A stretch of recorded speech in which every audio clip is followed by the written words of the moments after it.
Bonjour, comme convenu, je reviens ici pour annoncer brièvement que le projet de loi immigration a été définitivement adopté hier à l'Assemblée nationale par 349 voix pour et 186 voix contre.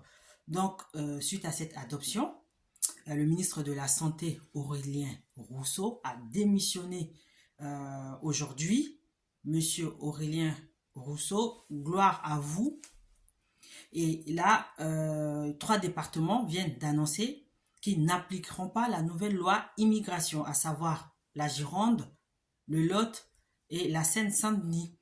Et cette loi, elle a été votée dans sa version durcie, donc c'est celle qui a été adoptée au Sénat et qui contient notamment dans les grandes lignes la fin de du droit du sol, c'est-à-dire que les enfants qui naissent en France ne pourront plus acquérir automatiquement la nationalité française à leur majorité. Il faudra qu'ils manifestent leur volonté de devenir français entre 16 et 18 ans, sinon tant pis pour eux. Ensuite, cette loi instaure un quota d'immigration, donc on va choisir, on va aller piocher dans les autres pays, donc ceux dont on a besoin ici en France. Donc, on va mettre en place un quota et on va choisir les gens qui vont venir ici en France. Donc, on met en place des quotas d'immigration.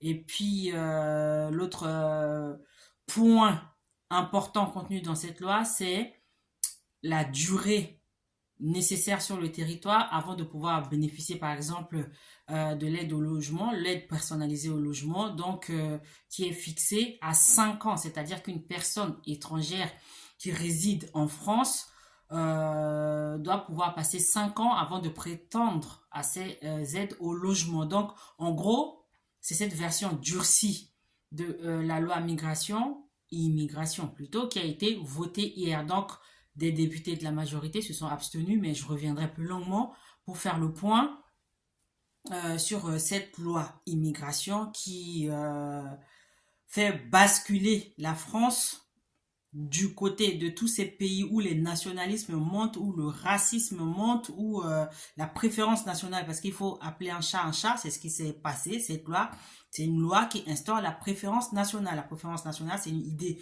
du Front National, du Rassemblement National, le parti du monsieur dont je ne me permettrai même pas de dire le nom ici, de sa fille, de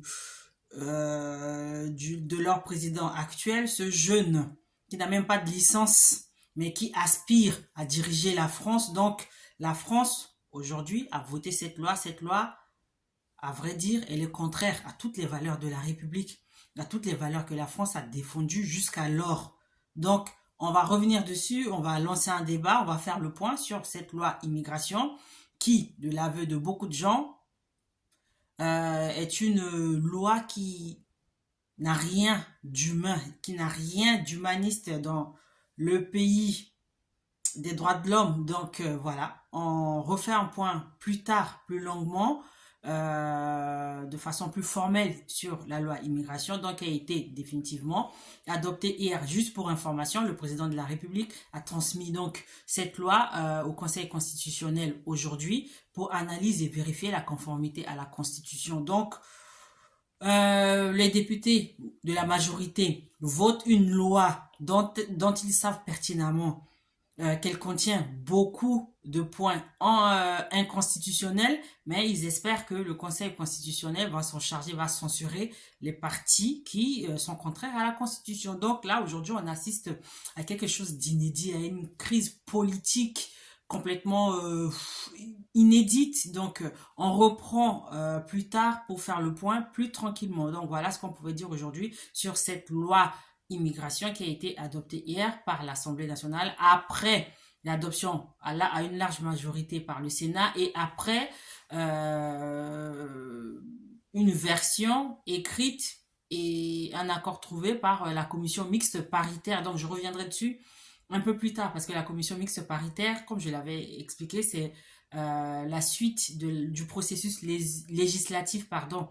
Donc qui précède à l'élaboration d'une loi. Donc, je vous dis à bientôt.